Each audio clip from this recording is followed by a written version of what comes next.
Coco Martin humingi ng tawad sa asawa ni Dante Rivero matapos ang pagpanaw nito.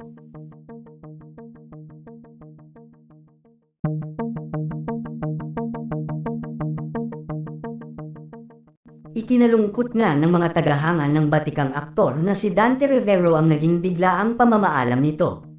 Matapos na may ulat ang tuluyang nitong pagpanaw kahapon lamang July 17, 2025, marami ang talaga namang nalungkot sa pagkawala ng aktor at talaga namang nagluluksa ngayon ang mundo ng showbiz sa pagkawala ng batikang aktor. Nagsimulang mamayagpag ang pangalan ni Dante Rivero bilang artista noong year 1966 hanggang sa kasalukuyan kahit na 78 years old na ito. Hindi naging hadlang ang katandaan ng aktor para hindi nito maipakita ang talento nito sa pag-arte. Huling naging proyekto nito ay ang pagganap nito bilang Gustavo Herrero sa Batang Quiapo na pinagbibidahan ng magaling na aktor na si Coco Martin. Dati na ding nakasama ni Coco si Dante Rivero sa kanyang hit teleserye na Ang Probinsyano. Samantala hindi naman akalain ng lahat na dahil sa kasipagan at dedikasyon ng aktor sa kanyang pagtatrabaho kahit na ito ay may edad na, ay ito pala ang magiging mitsa ng kanyang pamamaalam. Napabalita kasi na sa set mismo ng Batang Quiapo inatake si Dante Rivero ng kanyang malubhang karamdaman. Ayon sa balita walang ibang nakakaalam ng kanyang malubhang karamdaman na ito kahit sino sa pamilya ng aktor.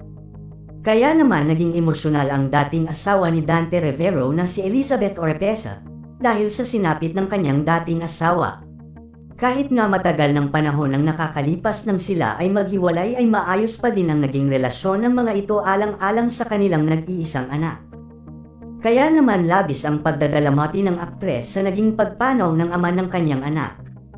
Samantala naging emosyonal nga daw si Coco Martin sa lemay ng batikang aktor matapos na ito'y magbigay ng huling mensahe para sa kanyang itinuring na ama sa set.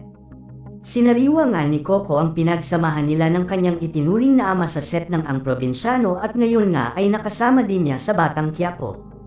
Nagpasalamat din si Coco sa naging pagtanggap ni Dante Rivero sa alok niya na maging isa sa mga aktor niya sa Batang Quiapo. Naghihinagpis namang humingi ng kapatawaran si Coco sa pamilyang naulilan ng aktor dahil sa sinapit nito. Sobra umano siyang nasasaktan dahil sa pagkawala ng isa sa magagaling na aktor na kagaya ni Dante Rivero.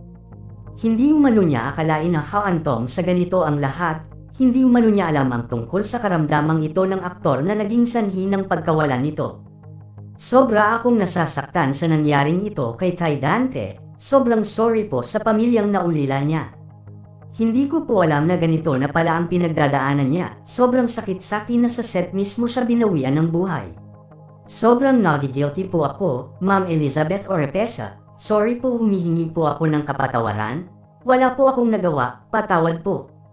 Emosyonal na pahayag ni Coco Martin. Sa ngayon ay nakatakda ang magiging public viewing ni Dante Rivero para sa kanyang fans at mga nagmamahal sa batikang aktor.